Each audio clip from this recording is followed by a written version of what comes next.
मकान। आज हम बात करेंगे जो भी सोसाइटी में परेशानी होती है उनकी, और उसके लिए इस चर्चा में हमारे साथ शामिल हो रहे हैं जो मीरा भाईंदर के लॉयर है, प्रदीप सामंत जी हैं, जो सब रजिस्टर में जब परेशानियां होती हैं तो उनको वो कई सालों से सॉल्व भी कर रहे हैं और रूबरू भी हो रहे हैं कि किस तरीके से सोसाइटियों में जो परेशानी होती है उनको लेकर।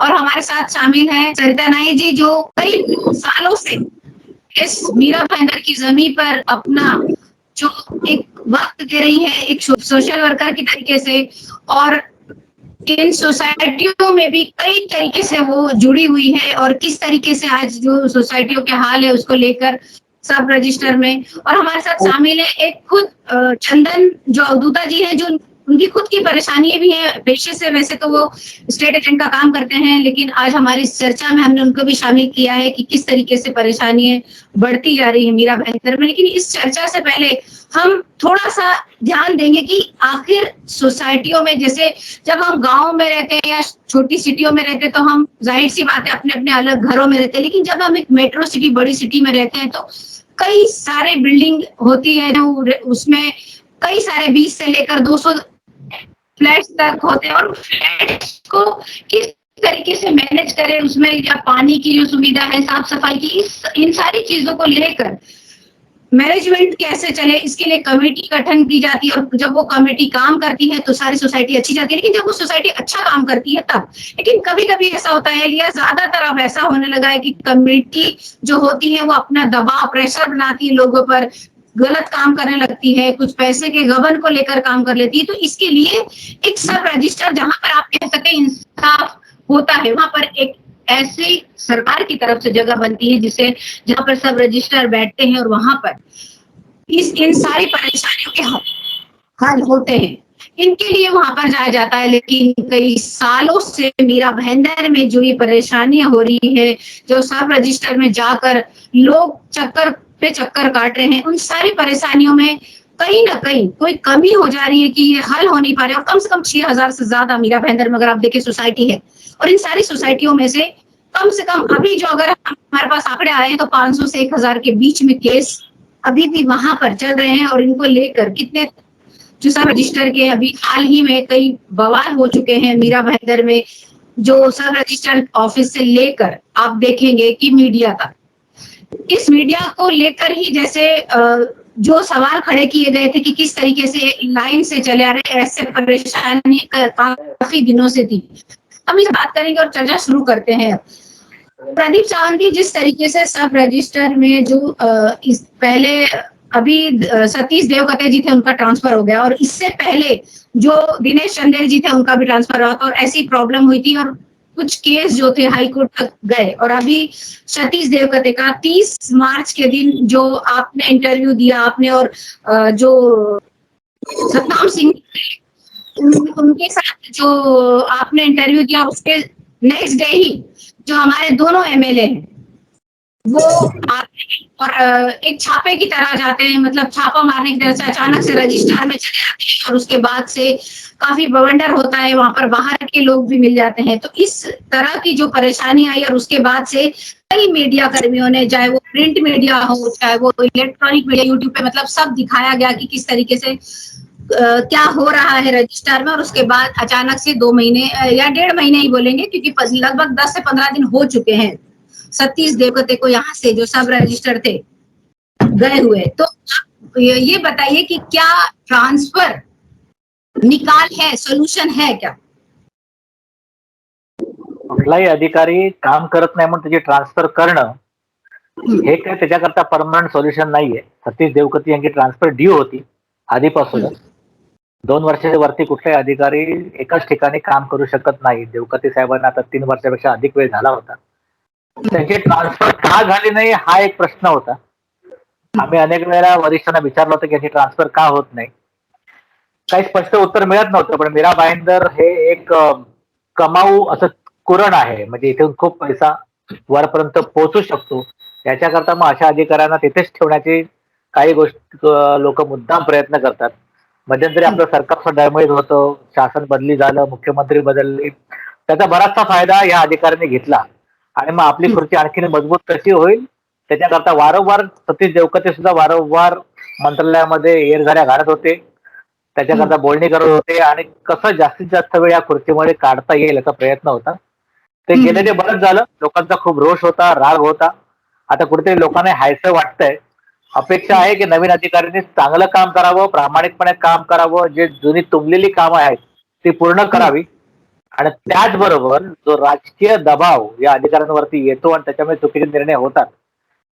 आमदार आणि खासदार, नगरसेवक हे लोक दबाव टाकतात. माझं स्पष्ट म्हणणं आहे, माझा अनुभव आहे तसा. या राजकीय दबावाला सुद्धा या अधिकाऱ्यांनी जुमानता कामा नये. राजकीय दबावाखाली न येता मेरिटवरती निर्णय घेतले पाहिजेत, एवढी अपेक्षा आहे. तर मला वाटतं कुठेतरी सामान्य नागरिकांना कुठेतरी न्याय मिळेल असं मला वाटतं.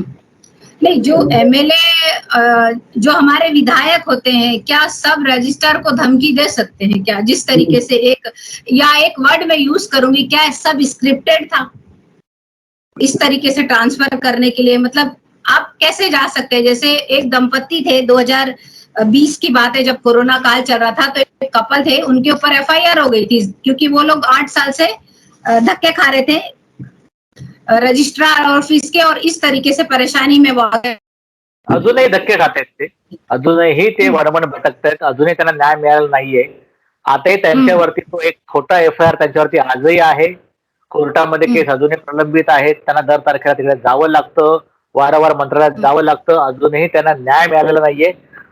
हो, 100% खोटा एफआयआर होता, कारण ह्या घटनेला मी स्वतः साक्ष होतो. कुठेही त्या दंपतीने चुकीचं तिथे काय वागणूक केलेली नाहीये, कुठे पेपर जाळलेले नाहीयेत. पोलिसांच्या रिपोर्टमध्ये अगदी स्पष्ट लिहिलेलं आहे की कुठलाही पुरावा आम्हाला मिळालेला नाही. मग हा खोटा एफआयआर करण्याच्या मागे कोणाचा दबाव होता? जो फिर्यादी आहे तिथला अधिकारी आहे छोटासा शेख म्हणून, त्याने ही फिर्याद नोंदवली होती. त्याच्या मागे कुठलं तरी राजकीय एखादा आमदार किंवा एखादा नेता त्याच्या पाठीमागे उभा होता. कारण ज्यावेळेला ही घटना घडली होती तेव्हा त्या शेख म्हणून अधिकाऱ्याचा मोबाईल फोन चालू होता आणि त्याला समोरून हिंदी भाषेमध्ये कुठला तरी राजकीय नेता इन्स्ट्रक्शन देत होतं की कसा एफआयआर केला पाहिजे, आज सोडू नका, आज कसे करून ह्या लोकांना घेरायचं आहे. तर मी असं म्हणतो की ते दंपती जी आहे, भावना राजेश मंडोवरा यांच्याशी असं कुठलं वैयक्तिक वैर आहे, कुठल्या राजनेत्याला वैर आहे की जो त्यांच्या मागे लागून मुद्दाम असा खोटा एफआयआर करतो? एखाद्या अधिकाऱ्याची एवढी हिंमत नसते. अधिकारी पण आपल्या नोकरीला घाबरतात. ही भीती अधिकाऱ्याची नाहीशी झालेली आहे आणि अधिकारी सर्रास जे नियमित तक्रारदार आहेत, जे तिथे येऊन तक्रारी करतात, पाठपुरावा करतात, त्यांना घाबरवण्याकरता त्यांच्यावरती खोटे एफआयआर करतात, खोटे गुन्हे दाखल करतात, फक्त त्यांना घाबरवण्याकरता. त्या दिवशी तिथले अधिकारी घोलप यांचं असं वाक्य होतं, या एकाला आपण धडा शिकवूया म्हणजे बाकी 100 तक्रारदार आहेत ना ते आपोआप इथे येणं बंद करतील. याचा अर्थ काय होतो? असे खोटे तक्रारी करून तुम्ही किती वर्ष इथल्या लोकांवरती अन्याय करणार आहात, हा माझा प्रश्न आहे. आणि याच्याकरता माझं स्पष्ट मत आहे, मी अगदी पूर्ण विचारांती सांगतो की याच्या मागे राजकीय दबाव होता आणि हा याच्या पुढे असू नये याच्याकरता नागरिकांनी पूर्ण विचार केला पाहिजे. सरिता जी, दिनेश चंदेल का भी यही रिकॉर्ड था. उसके बाद सतीश देवकते ने, मुझे लगता है 3 साल से ज्यादा वक्त निकाला मीरा भाईंदर में, और अति हो गया था, अति वर्ड ही यूज करूंगी, ज्यादा हो गया था. क्या आपको लगता है कि जो किशन रत्नाले जी आए हैं वो क्या इस पर सही खरे उतरेंगे, या फिर उनको भी यही रहेगा कि ट्रांसफर हो जाएगा तो हम फिर यही करें? जय हिंद. सबसे पहले तो मैं कहूंगी कि किशन रत्नाड़े सर का मैं स्वागत करती हूँ. मीरा भाईंदर महानगर पालिका जिस तरह बड़ी है, करोड़ की है, उसी तरह हमारा रजिस्ट्रेशन विभाग भी बहुत बड़ा है. लोगों की संख्या बहुत बड़ी है मीरा भाईंदर में घर खरीदने बेचने वालों की, और उतनी ही बड़ी संख्या भ्रष्टाचारों की है सोसाइटियों में. आपने मात्रा आंकड़े 500 या 600 बताए मेरे ख्याल से. अभी मैं कहती हूँ कि 500-600 लोग तो पहुंच गए होंगे, कई लोग पहुंचते नहीं हैं. इस लड़ाई का हिस्सा बहुत कम लोग बनते हैं, और बनने के बाद जितनी बड़ी लड़ाई उतना बड़ा भ्रष्टाचार होता है, क्योंकि उनको न्याय वहां पे मिलता नहीं है. और इसका सबूत मैं कहती हूँ कि सामने ही मेरे बहुत बड़े एडवोकेट जो सोसाइटी के केस ज्यादा करके लड़ते हैं, और आप खुद मीडिया वाली हो, आप ऐसी चीजों में अक्सर बखूबी ध्यान देती हो, रूबरू होती हो, तो आपको पता है. चंदन भाई जैसे हैं जो खुद एक पीड़ित बन के यहाँ पे आए हैं, तो सतीश देवकट्टे ने जिस तरह का अपना व्यवहार रखा था, 2019 में आए थे, मुझे अभी चंदन भाई से उनका सही एक मालूम पड़ा, और 2019 के बाद एक यंग युवा यदि आपको इतना बड़ा पोस्ट मिलता है तो उसे किस तरह आपको चलाना चाहिए था। तो उन्होंने जिस तरह पोस्ट चलाया है और उसकी जो उनके ऊपर फटकार पड़ी है, वो अभी स्क्रिप्ट हो या तो फिर रियली हो, ये मुझे नहीं पता, पर मैं कहती हूँ कहीं ना कहीं ये उनके खुद के लिए आत्मग्लानि भरी चीज थी कि वो उनको बेइज्जत किया गया। सीधी बात है, वो बेइज्जत हुए, क्यों हुए? क्योंकि आप लोगों ने लोगों को परेशान किया था और उसकी शिकायतें, मैं माननीय श्री प्रताप सरनाईक जी का भी आभार व्यक्त करूंगी, और मीरा भाईंदर की प्रथम महिला आमदार गीता जैन का भी मैं आभार व्यक्त करूंगी कि उन्होंने इस आवाज को, जनता की आवाज को वहां तक लेके गए। और उसके पहले जो एक वीडियो निकला था श्री प्रदीप सर जी ने और दूसरे जो हमारे एडवोकेट थे सतनाम सिंह जी, उनके थ्रू जी उन्होंने जिस तरह की एक चर्चा की थी, एक सकारात्मक चर्चा थी, वो एक दो ज्ञानी लोग कानून के, जो देश के संविधान का एक मजबूत हिस्सा है, जब उन्होंने जाके वहां पे चर्चा की, इस चीज की आवाज उठाई और उस आवाज को जनता तक जाने के बाद हमारे दो आमदार जिस तरह से उन्होंने ये दिखाया कि चपलता दिखाई उन्होंने, और एक देवकट्टे को बोला गलत नहीं थे उस समय, लोगों ने उनकी पीड़िता की आवाज उन्होंने पहुंचाई है। और उसके बाद देवकट्टे का जो हाल हुआ, क्यों हुआ, इतना साल से जो बंदे का, जो व्यक्ति का ट्रांसफर नहीं हो रहा था, वो अभी क्यों हुआ अचानक 2 महीने के अंदर? आपने एक सवाल सही किया कि क्या ट्रांसफर ही सही न्याय है? नहीं, उनके ऊपर चार्जशीट बैठनी चाहिए थी कि आपने आपके कार्य क्षमता प्रणाली में आपने कितने लोगों को न्याय दिलाया, क्यों ऐसा हुआ? आपके पास मैन पावर कम थी, आप बाद में एक इंटरव्यू में बोलते हो कि मेरे पास मैन पावर कम थी।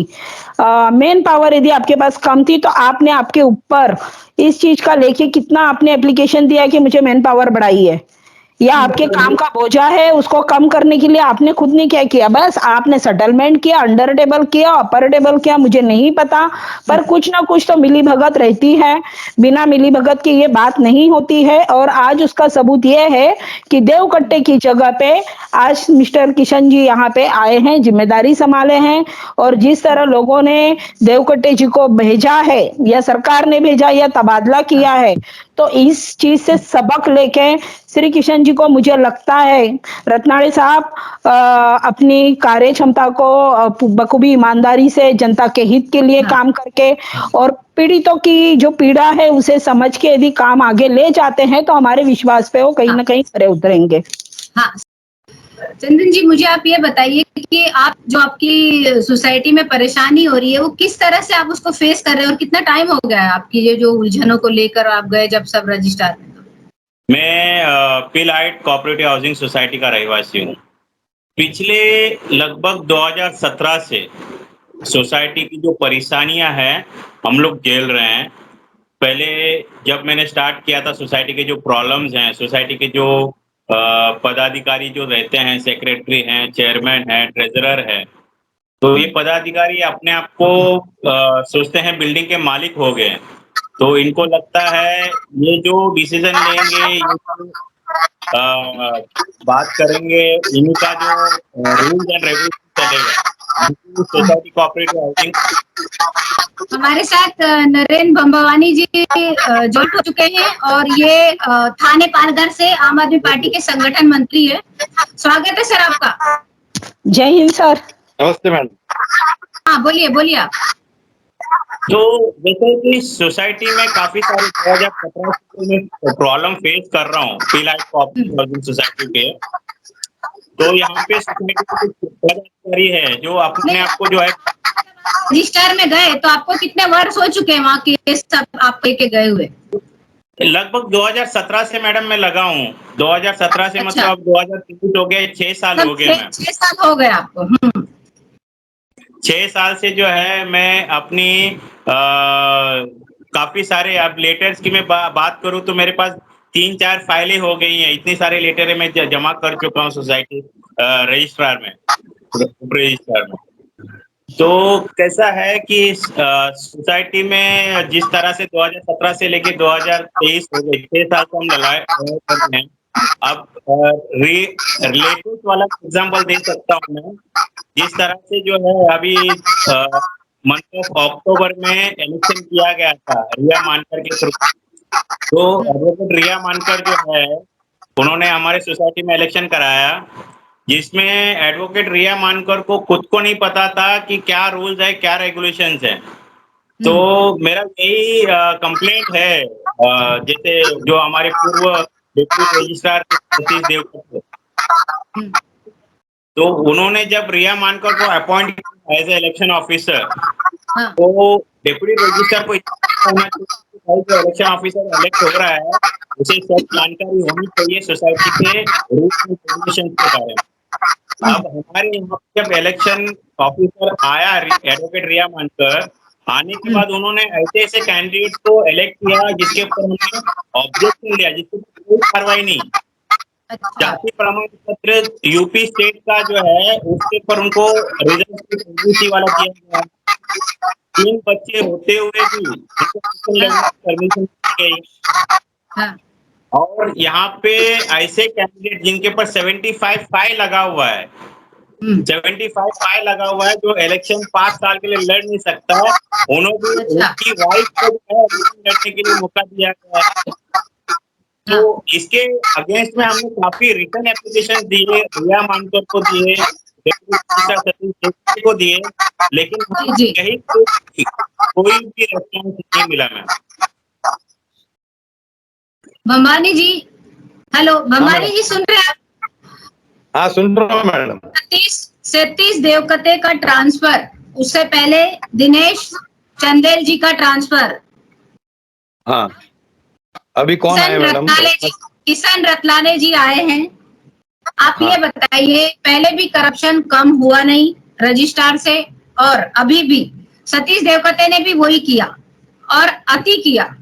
इतने ज्यादा लोग परेशान थे कि एमएलए दोनों जाते हैं और छापे की मारने के उद्देश्य से जाते हैं, वहां पर शोर होता है, मीडिया शोर करता है, और उसके बाद उनका 1.5 महीने के अंदर ट्रांसफर कर दिया जाता है। ट्रांसफर, कोई भी ऐसी जांच नहीं की जाती है कि लोग इतने ज्यादा परेशान थे, वर्षों से परेशान है, न तो चंदेल जी के ऊपर हुई और ना ही सतीश देवकते पर। मुझे ये बताइए कि जब ट्रांसफर ही एक इन्हें पता है कि ट्रांसफर होगा, तो क्या चीजें सही होंगी और लोगों को न्याय मिलेगा?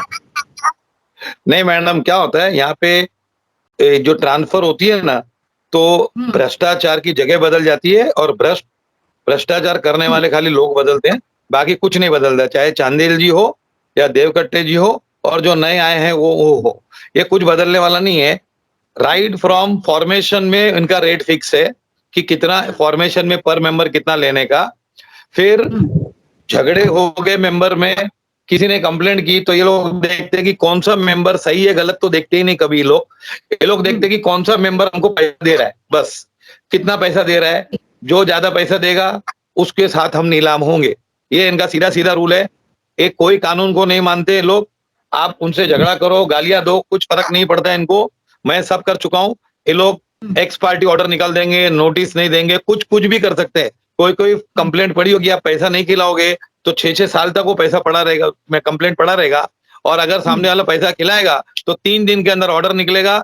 हियरिंग भी हो गई, 3 दिन में ऑर्डर भी निकल गया, सब फटाफट हो गया। और जो जिसको परेशान हो रही है उसको पता भी नहीं है। ये पूरा का पूरा भ्रष्ट, सबसे महाभ्रष्ट डिपार्टमेंट है। और ये जो चांदेल जी गए, उसके बाद देवकट्टे जी आए, उसके बाद अब ये नए मापदंड दूसरे क्रिएट करेंगे। हमको पूरे एक ऑफिसर करप्ट है। हर प्रोसेस में पैसा लिया उन्होंने। यहाँ तक कि इलेक्शन होता है ना मैडम, उसका डिपॉजिट होता है ना, वो भी चोरी कर देते हैं लोग, नहीं देते हैं वापस। सब चीज में चोरी करते हैं। इलेक्शन जाने के बाद उसका ऑर्डर लेने का भी 20-25, कभी कभी तो 2 लाख मांग रहे हैं कि भाई 2 लाख आपको इलेक्ट हो गए ना, अभी ऑर्डर देने के लिए हम 2 लाख रुपया मांग रहे हैं, इनको देना है। ये पूरा का पूरा चोर डिपार्टमेंट, महाचोर डिपार्टमेंट। और कोई लोगों को 6000 सोसाइटी है, ये लोग एडमिनिस्ट्रेटर बिठा देंगे। एडमिनिस्ट्रेटर पूरा ट्राई करेगा, मैक्सिमम ट्राई करेगा चोरी करूं। और जो सोसाइटी में कुछ मेंबर बदमाश होते हैं, चोर होते हैं, वो उनके साथ उनकी बहुत जमती है आपस में। कोई भी जो कंप्लेनेंट शरीफ मेंबर होगा, उनकी इनके साथ कभी नहीं पटती है। तो ये पूरा है। मैं तो मैडम आम आदमी पार्टी में प्रपोज किया हूँ, और शायद होगा कि हम लोग मी टू मूवमेंट चालू करने वाले हैं, जिनके जैसे अभी 7 लड़कियों ने आके बोला कि ये ब्रिजभूषण जी ऐसा कर रहे हैं, और पहले मी टू मूवमेंट निकला था, हम इनके खिलाफ मी टू मूवमेंट शुरू करने की सोच रहे हैं। पूरा डिपार्टमेंट वसई विरार हो, मीरा भाईंदर हो, कहीं भी हो, पूरा करप्ट है मैडम एकदम। प्रदीप जी, कोई भी चीज पैसे से होगी। जब जी प्रदीप जी, जब परेशानियां बढ़ती हैं, जब सब रजिस्ट्रार में नहीं मिलता इंसाफ, तो लोग डीडीआर चले जाते हैं, फिर उसके बाद जाते हैं कमिश्नर पूना, बेलापुर, पूना, फिर उधर से वापिस से इधर धक्का मारा जाता है। 8-8 साल हो गए लोगों को। क्या कहोगे आप इस पे? और जितने भी नरेंद्र भंबानी सर ने अभी जितने आरोप लगाए हैं, उन पर आप क्या जवाब देंगे? नरेंद्र भंबानी साहेब जे म्हणतात ते अगदी शब्दान शब्द खरं आहे. इथे कुठलाही न्याय मिळत नाही सरळ मार्गाने. तुम्हाला न्याय मिळवायचा असेल तर तुम्हाला त्यांचं तंत्र आलं पाहिजे. तिथले आवक जावक टेबलावरती कोण आहे तो माणूस तुमच्या संपर्कात असला पाहिजे. अधिकाऱ्याशी तुमचं चांगलं नातं असलं पाहिजे. आयदर पैशाने किंवा तुमच्या प्रतिमेने किंवा राजकीय संपर्काने तुम्ही त्याला दबाव टाकू शकता, प्रभावित करू शकता. हे क्वासी ज्युडिशियरी म्हणजे अर्ध न्यायिक असं हे डिपार्टमेंट आहे आणि ते प्रचंड भ्रष्टाचार आहे हे नाकारत नाही. भ्रष्टाचार इथे आहेत आणि तुम्ही कितीही अपिलात जा, तिथे नवीन नवीन दालनं उघडलेली आहेत फक्त पैसा जमा करण्याकरता. आणि हे खरं आहे. तुम्ही उपनिबंधकाकडे न्याय नाही मिळाला तर तुम्ही विभागीय निबंधकाकडे जाल, तिथे न्याय नाही मिळाला तर तुम्ही मंत्री महोदयाकडे जाल, पण सगळीकडे गेल्यानंतर तुम्हाला 100% न्याय मिळेल याची काही खात्री नाहीये. सगळ्यात पहिल्यांदा तुमच्या सगळ्यांचा गैरसमज मी दूर करतो की ही ट्रान्सफर करून कुठल्याही अधिकाऱ्यावरती कुठलंही शास्ती पनिशमेंट झालेली नाही. गुप्ते साहेब मीरा भाईंदर वरून गेले, कुठे गेले तुम्हाला माहितीये का? दहिसर बोरिवलीला गेले. आपल्यापेक्षा जास्त चांगला क्रीम एरिया आहे, आपल्यापेक्षा जास्त तिथे नरी आहे, जास्त तिथे पैसा आहे आणि आपल्यापेक्षा जास्त तिथे भ्रष्टाचार आहे. मग हे डिमोशन आहे का प्रमोशन आहे? चंदेल इकडनं गेले, डोंबिवलीला गेले, चंदेल साहेबांचं उत्पन्न काय कमी झालं नाही, याच्यापेक्षा अधिक उत्पन्न तिकडे पण होतंय त्यांचं. मग हे डिमोशन नाहीये, हे एकतर्फे प्रमोशनच आहे. त्याच्यामुळे इथे शिक्षा नावाची कोणती गोष्ट नाही. जोपर्यंत ह्याला कायद्याची भीती वाटत नाही, जोपर्यंत शिक्षा नाहीये, तोपर्यंत ही सिस्टीम अशीच चालू राहणार. याच्याकरता सर्वात अगोदर लोकांना त्यांच्या लोकप्रतिनिधींवरती वचक बसवावं लागेल. आज पुढे आमदार गेले, त्यांनी तिकडे स्टंट केला. मला ते म्हणाला की स्क्रिप्ट होती रायटिंग मध्ये, स्टंट केला स्टंट. आमदारांचं कर्तव्य हे आमदारांना माहित नाही का? आम्ही कित्येक महिने कित्येक वर्ष त्या रजिस्टर ऑफिस मध्ये सीसीटीव्ही कॅमेरे लावा, अधिकारी वेळेवरती येत नाही, तुम्हाला कळलं पाहिजे. त्या ऑफिस मध्ये बायोमेट्रिक एंट्री ठेवा, बायोमेट्रिक एक्झिट ठेवा. अधिकारी कुठे कधी उठून बाहेर पडतात, कधी येतात आतमध्ये, त्याच्यात कंट्रोल कोण ठेवणार? हा सर्व सिस्टीमचा खर्च कोण करणार? आज तिथे प्यायला पण पाणी नाहीये. आज रजिस्टर ऑफिस मध्ये गेले 3 वर्ष पिण्याची पाण्याची व्यवस्था नाही, लिफ्ट चालत नाही.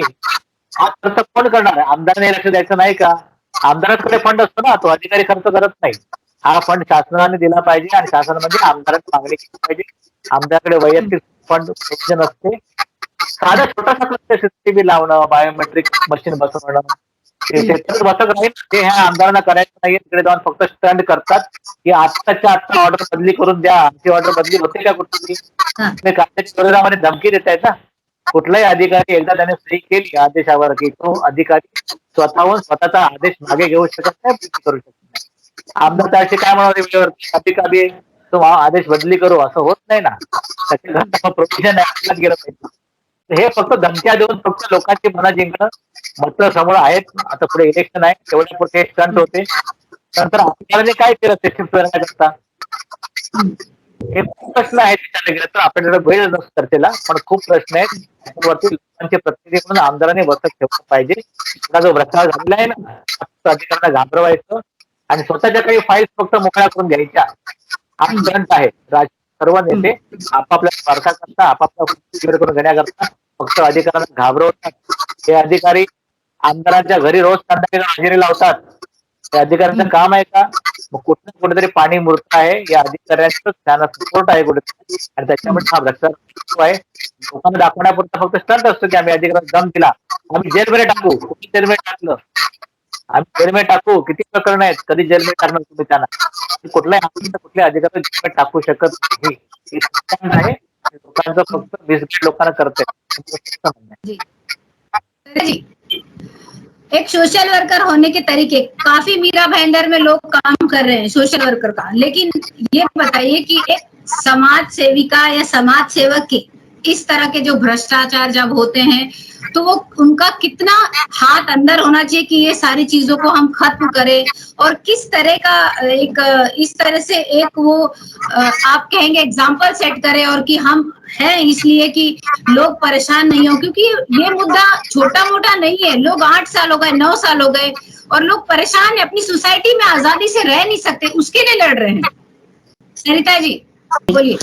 जिस तरह हमारे यहाँ मीरा भाईंदर में एक पुलिस डिपार्टमेंट ने भरोसा सेल चालू किया है और उसके ऊपर पे एक भरोसा लोगों का पेट रहा है, उसी तरह यहाँ पे एक भरोसा सेल चालू करना चाहिए। पर उस भरोसा सेल में मीरा भाईंदर के एक स्वच्छ प्रतिष्ठित प्रतिमा के व्यक्तियों को वहां पे बिठाना चाहिए, जो हर तरह के हो, जो कानूनी तज्ञ हो, जो बिल्डर भी हो, जो एक ईमानदार बिल्डर है या सोसाइटी से रिलेटेड हो। उसके बाद शायद कुछ लोगों को न्याय मिल सकता है और उनको सरकार की तरफ से कुछ अधिकार मिलना चाहिए कि यदि उसमें मेजोरिटी वाइज वो लोग कुछ अच्छा निर्णय लेते हैं तो कहीं ना कहीं सरकार को भी उसको मानना चाहिए। इस तरह थोड़ा सा एक लोगों का विश्वास बढ़ेगा और रजिस्ट्रार के ऊपर का भार भी कम होगा और लोगों का एक विश्वास इसके लिए बढ़ेगा क्योंकि ये जो कर्मचारी होते हैं, शासकीय कर्मचारी जिसे हम कहते हैं, ये लोग की दादागिरी भी बहुत रहती है। हम लोग जैसे एंट्री करते, जबकि आप देखें ये पूरा हमारे टैक्स के पैसे से चलता है। जितना सिस्टम चल रहा है वो हमारे टैक्स के पैसे से चल रहा है और इनको जो सैलरी मिलती है वो भी हमारे ही टैक्स के पैसे से मिलती है। तो जब ये होने के बाद भी आप कभी भी आप सरकारी दालान में आप एंट्री कीजिए, यहाँ के चपरासी से लेकर साहब तक ये लोग का एटीट्यूड है ना इतना ज्यादा रहता है कि एक सामान्य इंसान अपनी बात को सामान्य तरीके से नहीं रख पाता, क्योंकि उर्दड़ जो बोलते हैं ना मराठी में, रूडली जो इंग्लिश में बोलते हैं, इस तरह का ये लोग का व्यवहार रहता है। ये लोग बात बराबर नहीं करते। तो कहीं ना कहीं हमारे यहाँ जो केस जो 500-600 में कह रही हूँ उसका रीजन भी वही है कि लोगों का विश्वास, लोगों का जो एक बोलने का तरीका वो खत्म होते जा रहा है और इसके लिए लोग बाग उधर लड़ नहीं रहे। और हम जैसे लोग जो लड़ रहे हैं, चंदन भाई जो कह रहे हैं कि मैं 2017 से लड़ रहा हूँ, तो 2017 से आप कितना साल हो गया आप बोलिए, इनको कितनी चीजों में न्याय मिला है आप बोलिए? नहीं मिला। कई ऑर्डर मैंने देखे 1 दिन के अंदर निकाले हैं। प्रदीप सर ने खुद चीज के लिए अध्यक्ष को पूछा है कि भाई इतनी तत्परता आपने किस बात के ऊपर दिखाई कि आपने 1 ही दिन में ऑर्डर निकाल दिया। तो ये सब कहीं ना कहीं भ्रष्टाचार है और इसको मिटाने के लिए सरकार ने, अपनी सरकार या जो भी ऐसे बहुत सारे ऐसे ऐप्स निकाले हैं, पर वो देखिए आप वो खुद अभी भ्रष्ट पड़े हुए, खुद ऑक्सीजन पे पड़े हुए, उसको उसका कुछ न्याय लोगों को नहीं मिल रहा है। मैं अपनी तरफ से, मेरे यहाँ नरेंद्र भम्मानी सर है, मेरे गुरु हैं, बहुत साल से उनसे शिक्षा ली हूँ मैं। नगमा आप भी जानते हो सर, जानते हो आप, मैं आपको बहुत रिस्पेक्ट करती हूँ। ऐसे लोग हैं, प्रदीप सर है जो हमारे ज्ञानी है, न्याय तज्ञ है। ऐसे लोगों को और भी मेरा भाईंदर में काफी लोग हैं जो एक ईमानदार है, रोहित सुवर्णा जी है। ऐसे लोगों को बिठाना चाहिए और लोगों की समस्या को सुलझाना चाहिए। एक संगठन बनाना चाहिए जो एक मजबूत संगठन हो, जिसका कहीं ना कहीं दबाव रजिस्ट्रार के ऊपर होना चाहिए। ये मेरी इच्छा है तहे दिल से, और इसके लिए यदि कोई पहल करता तो मैं एक वॉलंटियर के तौर पे एक अपना योगदान देने के लिए, समय योगदान या जो संगठन से जुड़ने के लिए मैं तैयार हूँ। आपके माध्यम से जी जी बिल्कुल। अंबानी जी ये बताइए, जो कलम पे कलम चलती है 75A, कभी 83, जो भी जितनी भी कलम होती है, जो कलम पे कलम चलती है और उसके पीछे 2 साल, 5 साल, 8 साल चले जाते हैं, इनका क्या सोल्यूशन है? सोसाइटीज के एक्ट हैं, उन एक्टों में घुमाया जाता है सोसाइटी के लोगों को, परेशानियों को। कभी 75A लगती है, कभी B लगती है, घूमते घूमते 2 साल, 5 साल, 8 साल निकल जाते हैं। क्यों मैडम? इनकी जो है ना, ये क्या है कि आप ये डिपार्टमेंट में जाते हो ना, तो यहाँ पे ये क्या होता है, ये पूजा स्थल होते हैं। यहाँ पे आपको श्रद्धा रखनी चाहिए, सबूरी, लेकिन यहाँ पे सबसे बड़ा चढ़ावा होता है मैडम। ये हमारे देश की विडंबना है या ये चढ़ावा होता है मैडम इनको, ये आपने कुछ चढ़ावा नहीं चढ़ाया इसलिए राजी नहीं होते। हाँ हाँ, वो 8-8 3-3 साल इसलिए भटकना पड़ता है क्योंकि पैसे नहीं खिलाए। पैसे खिलाएंगे तो ये लोग 1 हफ्ते में काम कर देते हैं मैडम। हाँ, वो इन बैठे रहते हैं कि जब तक पैसा नहीं देगा तो वो केस में हाथ नहीं लगाने का। जो लोग पैनल नहीं होते, एक क्राइटेरिया है कि आप इस तरीके से एक इलेक्शन ऑफिसर बन सकते हैं, एडमिनिस्ट्रेटर बन सकते हैं, लेकिन उसके लिए एक पैनल होता है, बनाया जाता है। उस पैनल में लोग नहीं होते, फिर भी रजिस्ट्रार में काम कर रहे हैं। ऐसे लोगों के लिए क्या है? ये लोग काम को, इनको क्या हर जगह से पैसा मिलता है तो ये वो आदमी रखते हैं कि सब हम कुछ लोग ही जो हो वो पूरी सोसाइटी को कंट्रोल करे, और एक्स्ट्रा काम हो जाए तो बाहर से आदमी को बुला के हम पैसे देके उनसे काम कराए, लेकिन पावर हमारे हाथ में होना चाहिए। अभी मैडम 8-10 ऑफिसर होंगे इधर मीरा भाईंदर में, 5-8 भी नहीं होंगे, वो पूरा कंट्रोल करते हैं। वो 15 भी कर सकते ऑफिसर, लेकिन वो क्या करेंगे, वो बोलेंगे काम बहुत है, हम इसको अपॉइंट कर रहे हैं, उसको अपॉइंट कर रहे हैं, लेकिन सब पैसा खुद खाएंगे क्योंकि जितनी ज्यादा सोसाइटी का इलेक्शन कराएंगे, इलेक्शन से लेकर रिजल्ट देने से लेकर सब चीज में खाने का है, हर चीज में। और जैसे प्रदीप जी ने कहा कि वो ऑर्डर बिकते नहीं, ऑर्डरों की बोली लगती है, खुला खुला बोलते हैं कि 50 दे रहा है तू 60 दे, ऐसा करते हैं। और झगड़ा तो कोई निपटाएंगे नहीं ये लोग। हाँ जी, मैडम, मैं थोड़ा निकल भी कुछ मांगा गया है क्या? हाँ, मुझसे 6 साल से, हाँ 6 साल से आप इतने परेशान हो, आपसे भी कुछ मांगा गया है? आपको इतना लंबा टाइम लग गया है? काफी बार मुझे बोला गया है, जब भी मैं किसी चीज के लिए जाता, जब भी मेरा डेट होता, तो हर एक काम के लिए मुझे जब जाना पड़ता, जब रिक्वेस्ट करना पड़ता कि भाई इसका क्या हुआ, उसका क्या हुआ, बोलता अरे ये रूल में नहीं बैठता है, वो रूल में नहीं बैठता है। मतलब बातें जो है घुमाने का है, आज नहीं कल आओ, कल ना हो परसा आओ, अगला डेट मिलेगा, परसों नरसों डेट मिलेगा, तो डेट पे डेट देते गए। कभी कोकन डाउन बुलाया गया, कभी ये डेट में बुलाया गया, तो डेट पे डेट दिए गए। तो मुझे समझ में आया, वहां पे कुछ लोग मिले मुझे, बोले भाई आप इतना घूमो मत, आपका काम फटाफट करवाना है तो ये काम करना पड़ेगा। तो मैं बोला भाई हमारे पास तो पैसा नहीं, हम सोसाइटी के अगेंस्ट में लड़ रहे हैं, तो सोसाइटी के जो पदाधिकारी जो इलीगल काम कर रहे हैं उसको हटाने के लिए मुझे पैसा देना पड़ेगा। ये कहाँ का सिस्टम है? और सोसाइटी में जो इलीगल कामें हो रही है, अगर उसको पैसा ही देख के कराना है तो फिर मैं इलीगल काम कर रहा हूँ।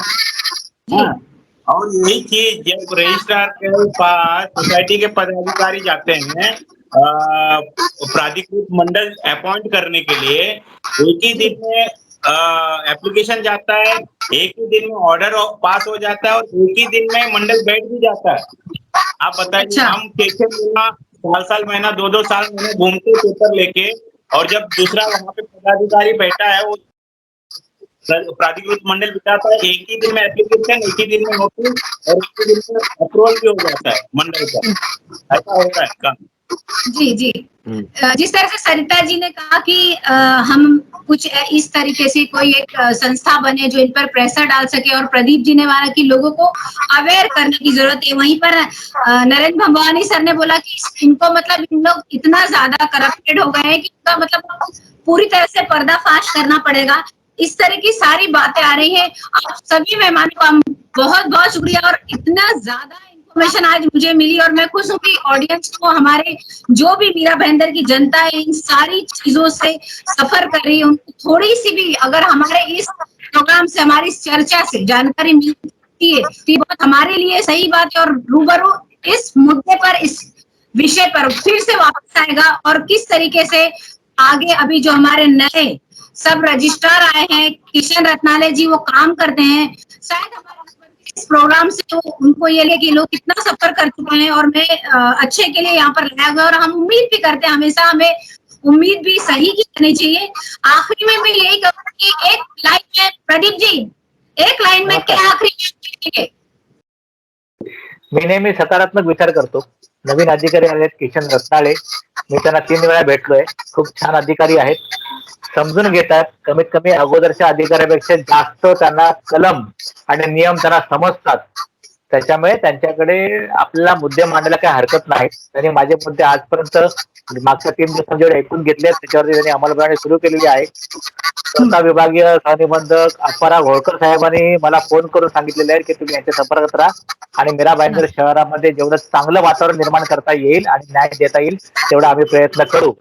मी माझ्या मागणीमध्ये या कार्यालयामध्ये एक सीसीटीव्ही कॅमेरा लावावा, एक बायोमेट्रिक मशीन लावावी, पिण्याच्या पाण्याची उत्तम व्यवस्था व्हावी आणि झेरॉक्स मशीन कमीत कमी असावी अशा मागण्या ठेवलेल्या आहेत. वकिलांकरता बसायला कमीत कमी खुर्च्या द्या आणि लोकांना न्याय द्या. 7 दिवसामध्ये लोकांना उत्तर मिळालं पाहिजे. एवढी व्यवस्था जरी केली तर लोकांचा राग आटोक्यात येईल. इथे जर तुम्हाला आदेश मिळवायचा असेल तर एक तर तुमच्याकडे आजी माझी आमदार किंवा मंत्र्यांचा पाठिंबा असावा लागतो किंवा तुमच्याकडे नोटाचं बंडल असावं लागतं किंवा आता नवीन एक शस्त्र तयार झालेलं आहे. हे आमदार येऊन गेले ना स्टँड करून, त्यानंतर एक 1.5 फुटाचा एक तुम्हाला फक्त एक दांडा घेऊन द्यायचा असतो, त्याला पुढे एक माईक लावायचा आणि प्रेस म्हणून लिहायचं, तरी तुम्हाला 1 तासामध्ये ऑर्डर मिळते. एवढी दहशत आहे तुमच्या प्रेसवाल्या लोकांची. पण त्यातले चांगले किती वाईट किती हे मी सांगायची गरज नाही. पण आता एक नवीन क्षेत्र तयार झालेलं आहे. तुम्हाला चुकीचा आदेशही मिळतो, फक्त तुम्हाला एक 1.5 फूट दांडा दाखवावा लागतो. तर हे कुठेतरी बंद झालं पाहिजे अशी विनंती मी साहेबांना केलेली आहे, दत्ताई साहेबांना. बघू आपण सगळे जर एकत्र आलो तर नक्कीच न्याय मिळेल. आपल्या सगळ्यांचा लोकांचा प्रचंड दबाव राहिला पाहिजे. लोकशाही आहे, डेमोक्रेसी जर नियमाप्रमाणे राहिली न्याय मिळणार नाही. सरिता जी जी हाँ, मैं यही उम्मीद करूंगी कि जिस तरह प्रदीप सर कह रहे हैं और किशन सर अभी नए नए आए हैं, तो नया नया लड्डू बोलते हैं ना, मीठा रहता है, बाद में पता नहीं उसका क्या स्वाद रहता है। मैं सॉरी प्रदीप सर, आप वकील हो, आपका उनसे रूबरू ज्यादा हुए हो और मैं उम्मीद तो जरूर करूंगी कि उनको न्याय देना चाहिए, क्योंकि पीड़ित जनता है। यदि हर उस कुर्सी का हर दावेदार इस तरह निकलेगा तो फिर जनता जाएगी तो जाए कहाँ। और उम्मीद करूंगी आपके माध्यम से कि जितने लोग भी पीड़ित है वो मैं सबसे निवेदन करूंगी कि वो नगमा खान से कांटेक्ट करे। शायद आपका संपर्क, हमारा मिलन, हम एक मजबूत पीड़ितों का संगठन बना सकते हैं जो रजिस्ट्रार से पीड़ित है, और इसे हम एक मजबूती से अपनी सरकार, अपनी मीरा भाईंदर की सरकार, मीरा भाईंदर की अपनी सोसाइटी के नाम से हम चला के लड़ सकते हैं और हम सक्षम हैं। हम भले कम रहेंगे मगर कमजोर नहीं रहेंगे, मैं इस चीज का वादा करती हूँ। बहुत बहुत शुक्रिया जी। जी यस मैम। तो क्या बोलना चाहेंगे? अब देखिए मैम, जो मेरा पास्ट एक्सपीरियंस जो देख कर रहा हूँ, दिनेश चंदेल साहब जब थे तब से मैं फॉलोअप ले रहा हूँ। फिर उसके बाद सतीश देवकटे साहब को देखा हूँ। अब नए सर आए हैं, किशन रत्नावली सर। अब मैं उम्मीद यही करूंगा कि जिस तरह का एक्सपीरियंस मैंने फेस किया है वो एक्सपीरियंस इनके तरफ फेस न करूँ। और मैं उम्मीद करूंगा कि मैं 6 साल से जो लड़ाई कर रहा हूँ वो मुझे इस लड़ाई का फल जल्द से जल्द मिले और बिना कोई करप्शन के, ये मैं चाह रहा हूँ। हम यही उम्मीद करते हैं कि आपका केस है, जो आपकी परेशानी है सोसाइटी को लेकर, वो जल्दी से जल्द सॉल्व हो जाए। नरेंद्र भवानी जी, आखिर में क्या कहना चाहते हैं आप? मैडम, इनके ऊपर जैसे सरिता जी ने बोला, कहा कि संगठन बनना चाहिए इन पे प्रेशर डालने के लिए, और वो हमेशा निरंतर होना चाहिए, क्योंकि ये जो आए हैं, जो नए आए हैं और जो जूने गए हैं, वो कहीं ना कहीं वापस वही सिस्टम होगा। जब जूने वाला इतना भ्रष्ट था, उसको कुछ नहीं हुआ, उसको कुछ भी नहीं हुआ, प्रमोशन मिला उसको। तो फिर ये डिपार्टमेंट है मैडम, ऊपर भी ऐसे ही है। आप थाने जाओगे उधर भी ऐसा है, और बेलापुर जाओ उधर भी ऐसा ही है, सब जगह ऐसा ही है। और कोऑपरेटिव कोर्ट में तो मैटर ही अटक जाता है आपका, मतलब ना आगे बढ़ता है ना पीछे बढ़ता है, पता ही नहीं क्या हुआ, वो अंधेरे में चला जाता है। तो ये एक प्रेशर ग्रुप होना चाहिए कि जो भी लोगों के साथ अन्याय हुआ, आप उस अन्याय के खिलाफ एक प्रोग्राम कीजिए कि उनका क्या केस था, और आप केस डिस्कस कीजिए हमेशा। तो आप ऐसे ही निरंतर प्रोग्राम रखते जाइए और हम एक संस्था बनाने की पूरी कोशिश करेंगे। धन्यवाद जी। बहुत सभी का शुक्रिया। हम रूबरू में ऐसे ही विषय पर बात करते रहेंगे, और जो ये सब रजिस्टर का जो भी विषय है और जिस तरीके से परेशानी हो रही है और ट्रांसफर हुआ है, और फिर से अभी जो हमारे सब रजिस्टर नए आए, हम उम्मीद यही कर रहे हैं। और जिस तरीके से प्रदीप जी ने कहा, सरिता जी ने कहा और नरेंद्र जी ने कहा कि हम सब मिलकर इस परेशानी का सामना करेंगे और लोगों की किसी न किसी तरीके से मदद करेंगे। हम हमारे सारे दर्शकों को कहना चाहते हैं कि आपकी जो भी परेशानी है हमें कमेंट करके जरूर बताएं और ये प्रोग्राम हमारा, ये चर्चा हमारी कैसी लगी ये भी बताएं। मिलेंगे फिर हम ऐसे ही और रूबरू में और मिलते रहेंगे और फिर किसी विषय पर बात करेंगे। तब तक के लिए शुक्रिया।